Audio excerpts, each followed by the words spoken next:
Several weeks ago, Superintendent Bennett Walsh issued a statement refuting the falsehoods that he kept state officials in the dark and that no one knew what was going on in Holyoke. Since that statement, I have waited for state officials to acknowledge that he did indeed request the National Guard and that he fully informed state officials of the circumstances that required him to do so. Because they have remained silent, I want to set the record straight. On March 21st, Superintendent Walsh was notified that a veteran had tested positive for COVID-19. Later that night, he notified the Secretary of Veterans Services, and the next day he filed a critical incident report with both the Department of Veterans Services and the Executive Office of Health and Human Services. That is document number 1.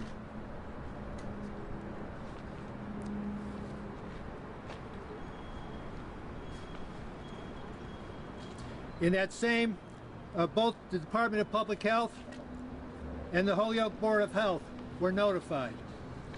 That's document number 2. In that same critical incident report, Walsh also notified state officials that 5 other veterans were symptomatic and that their samples had been obtained and sent for testing. On March 22nd and March 23rd, staff observed that other veterans were symptomatic. As a result, samples were collected and sent for testing for more than 20 veterans. At that time, state officials were only requesting reports on confirmed, not suspected cases. However, state officials were notified that samples had been sent for testing on the veterans believed to have COVID. That is document number 3. On March 25, Walsh was notified that a staff member had tested positive for COVID-19. He notified the Department of Veterans Services and filed a critical incident report with both the department and with the Executive Office of Health and Human Services. That's document number 4. Later that same day, a veteran was suspected of COVID-19 and died. State officials were notified orally of the death and that a sample had been collected and sent for testing. As concerns grew about confirmed and suspected COVID-19, the size of the staff available to deal with the crisis began to shrink, as on one day alone, 40 staff members had called out. The medical staff at the Holyoke Soldiers Home reached out to the Executive Office and to the Department of Public Health for advice on how to handle the situation. In the dementia unit, the veterans were not able to care for themselves. They did not have private rooms or private baths. There were 3 or 4 veterans sharing a room. They discussed the condition at the Soldiers Home and what steps the staff was taking to address them with state officials. State officials assured them that the steps they were taking to address the crisis were appropriate with guidance. That is document number 5. On March 26, staff observed 7 additional veterans appearing symptomatic. Samples were obtained and sent for testing. On March 27th, the test results for 10 veterans were received. 7 veterans had tested positive and 3 had tested negative.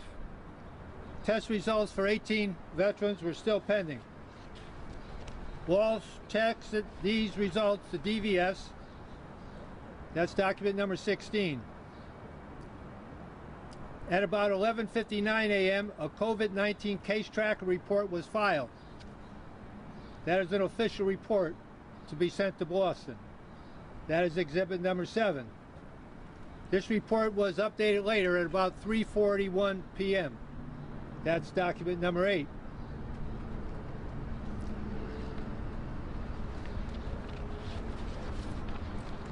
Walsh knew that the veterans needed additional help. He reached out to determine the proper protocol to get medical assistance from the National Guard. At 1:03 p.m. he received an email from the executive office indicating that they knew, quote, Holyoke needs as much help as it can get now, unquote, and that they were asking how to request assistance from the National Guard. That's number 9. It was determined that the proper procedure was to make a formal request to the Secretary of Veteran Services, and from there the request would go to the Command Center, MEMA, and then the National Guard. Walsh made the formal request at 1:24 p.m. That's document number 10. In response, at 1:43 p.m., he received an email from Department of Veteran Services stating, quote, we are exploring all options at this time.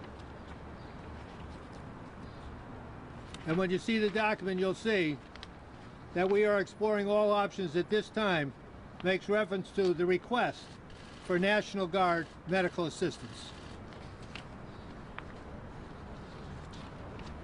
State officials knew in advance that Walsh was requesting assistance from the National Guard, and they knew immediately after that he had done so.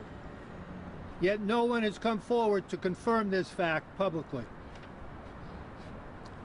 The situation continued to deteriorate.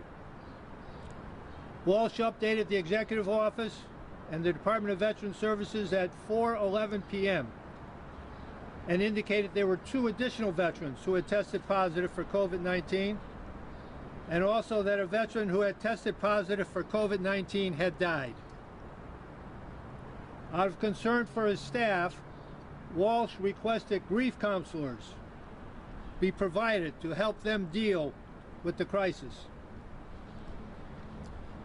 As of March 27th, Friday afternoon, as a result of the reporting that had been done, state officials were aware, 1, that Superintendent Walsh had requested National Guard medical assistance, 2, that the virus had infected persons in multiple locations at the Soldiers Home, 3, that 10 persons, 9 veterans, and 1 staff had tested positive for the coronavirus, 4, that 15 test results were still outstanding, 5, that the veterans were vulnerable because of their age, their health, and the living conditions, 6, 25% of the workforce was not reporting for work, 7, the Soldiers Home was forced to cohort or combine veterans together because of the conditions and the staff shortages.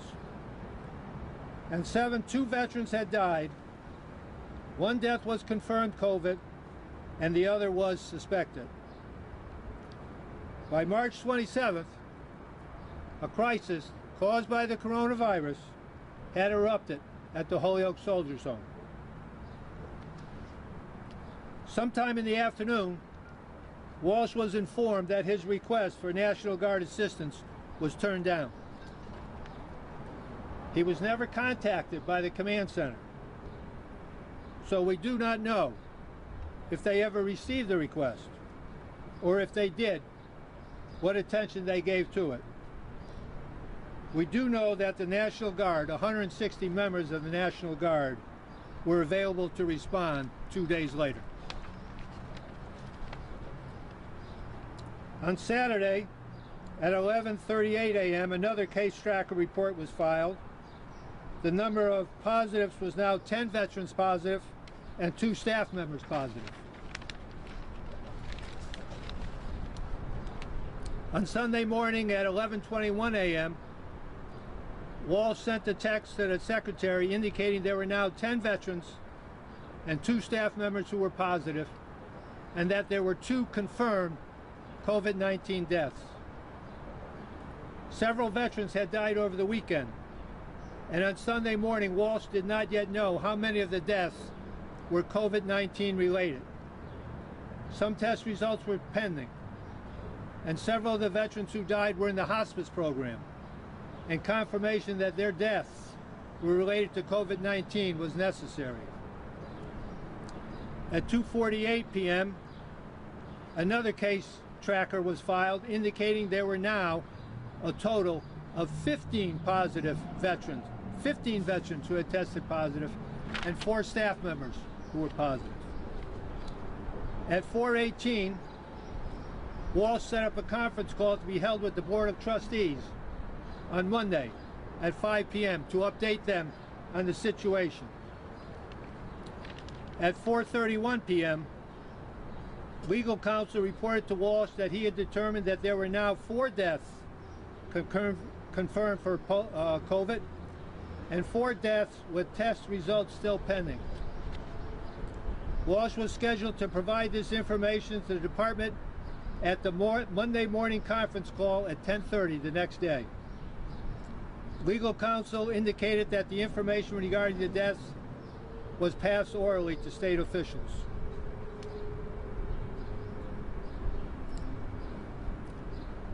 During this crisis, Walsh was prohibited from making public comments.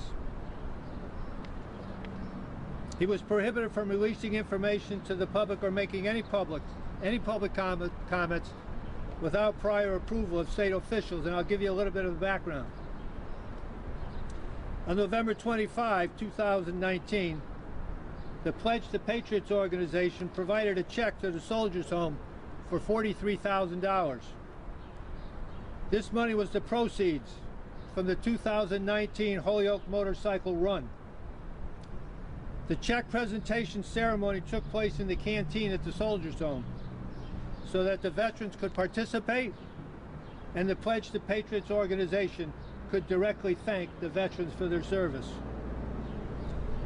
When Walsh was asked to provide some comments on behalf of the Soldiers Home, he thanked the Pledge to Patriots organization for their generosity and said it was a great day at the Soldiers Home.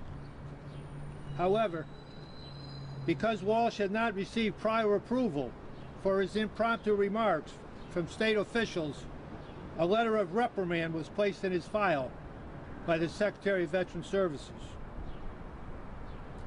As the COVID-19 situation started to unfold, Walsh was instructed not to make any public comments without approval.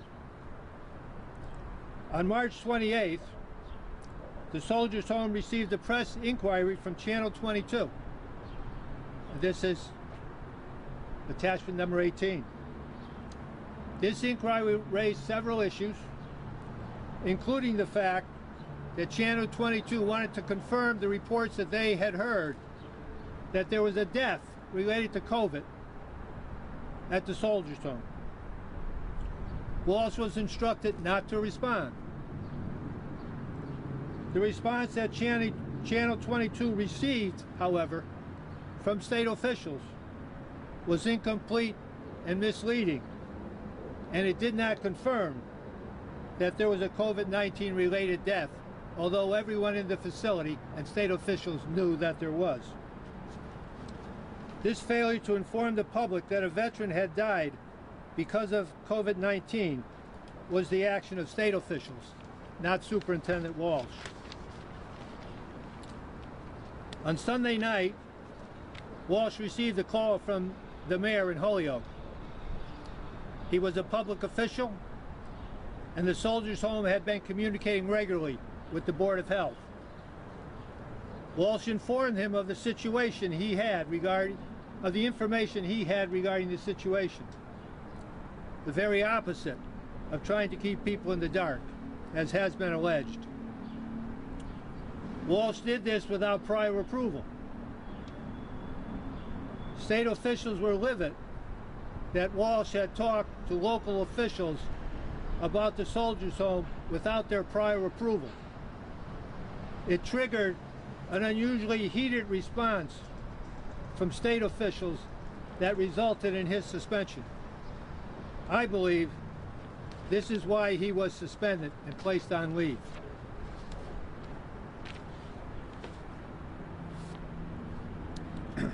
Now,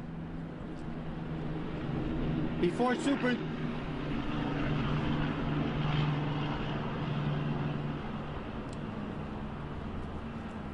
Before Superintendent Walsh was suspended, no one had ever alleged that he was indifferent to the health and welfare of his fellow veterans. He is a veteran, his father is a veteran, and his father's father was a veteran. There is a long and faithful tradition of military service in the Walsh family.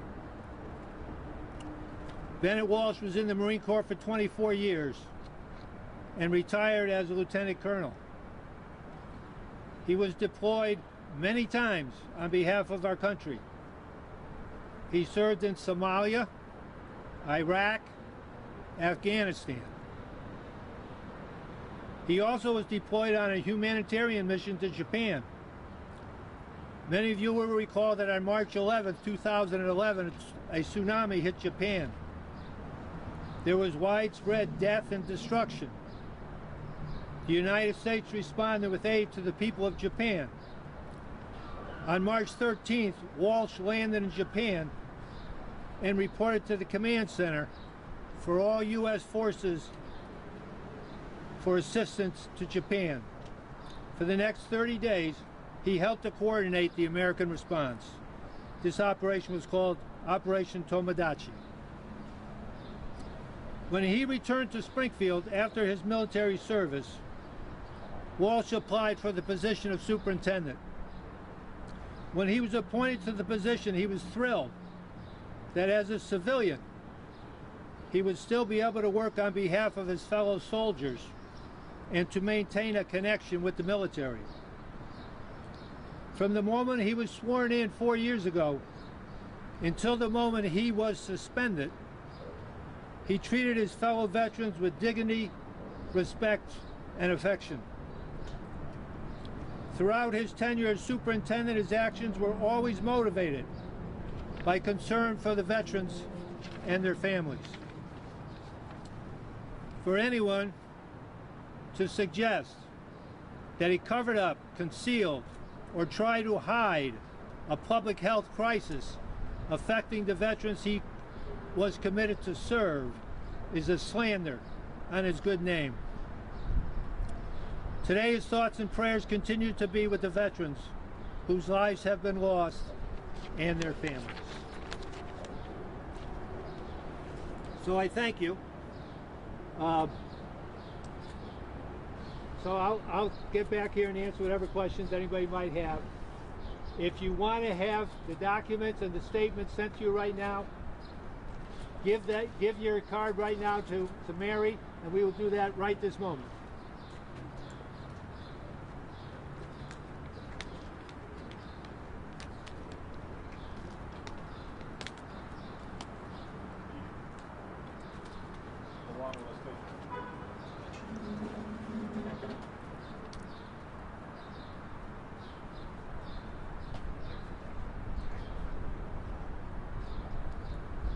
All set?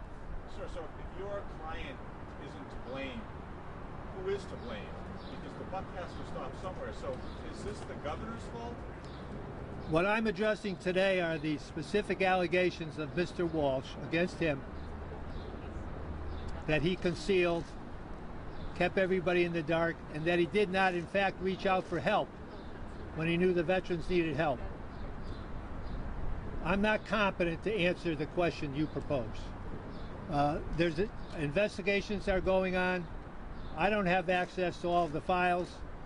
We are cooperating with those investigations, and they will respond to those questions. My goal today was to make it clear that there was regular reporting, as he suggested in his statement, to wonder why there's been no public acknowledgement of that, and to suggest to you why it was that he was suspended, and also to emphasize that personal connection he had as a veteran to the mostly men, but some women as well, at the Soldiers Home. So is Bennett's goal still to support the Soldiers Home? What's his end goal in all this? His end goal is to make sure that the truth is known, that he did his duty, and that these allegations against him are false. You're saying he didn't screw up. Now you've asked that same question twice now. I said my goal today is to focus in on the issue. When he was suspended, all the reports were, we were in the dark, we didn't know what was going on, nobody told us anything. I hope that I've put that to rest today. We are cooperating with the ongoing investigations, and that will address the larger issue that you have. How many investigations are going on right now? 3 that I'm aware of, and Mr. Pearlstein, the Attorney General, the U.S. Attorney. I know that there's been some talk of legislative events. I don't know about that. In the early stages of this, was Walsh communicating with his staff about what was happening? Oh yeah. At the Oh yes. In what way? Emails or verbal? Emails, closed circuit TV, on a regular basis. Do you have documentation of that? Well, I don't have that with me right now. That hasn't come up before. That was not an allegation of the state officials. But yes, there's many statements. There were a lot of rumors that they weren't being communicated. There wasn't communication with Tom. Well, I think that you'll see as the investigation unfolds what all the reports were with respect to that. Was this being communicated with families along the way too? Oh yeah, there was communication with family. I think that you'll find that when the first COVID positive was announced, they reached out to the staff. Many of the efforts were by phone, some were by mail. Whenever there was a COVID positive, Dr. Clinton and the medical staff would reach out to the families. That's what I've been led to believe. Any reason why your client isn't speaking out today? I'm sorry? Is there any reason why I thought it would be better if I would do it. And that's what he thought too? Well, that's what I thought. Right. But, Okay. but he spoke before. I mean, No, he hasn't. yeah, he communicated. He sent something else to He sent 2 statements out, and we had hoped that because those statements were sent out, there would be a response, and there was none. So I felt that it was incumbent upon me to step forward and to, as I say, set the record straight, because people have remained silent. Was there any particular reason why you chose today? Was there any catalyst for it? There's been a lot of recent reports, a lot of recent stories, and it continued to go unanswered. So I felt that today would be an appropriate day. These investigations wrap up. Are you confident that he's going to be cleared of doing anything wrong? I'm hopeful that is going to be the result. Yes, sir. Do your records that you're releasing today exonerate your client from any wrongdoing? They establish that the statements that were made, that he was not reporting, that he kept people in the dark, that he did not contact the National Guard, are not true. So you'll look at them and you can make that judgment for yourself. How long has Pearlstein had them for? These records that you're giving him? Pearlstein has got many records. But these specific records? Many records. Well, these records are available to all the other investigations. Right, but he had, how long, my question to you is, how long has Mark Pearlstein had these records? Why do you ask that question, Well, sir? that would exonerate your client, and what he would have an answer with. Mr. Pearlstein's investigation is much broader than this one specific issue. It's much broader than just this issue. This is a most important issue to me, but his investigation is much broader. But after he reads these, he would exonerate your client. Well, we're going to wait and see what he does and what the other investigators do. So, There's been some criticism, I just want to ask, that your client didn't have a medical background and was running a long-term care facility. Do you want to address that? well, the staff included many medical personnel, doctor, nurses. That's a large medical staff. He was the administrative head of the facility. They all work together, but there are many medical people on the staff there.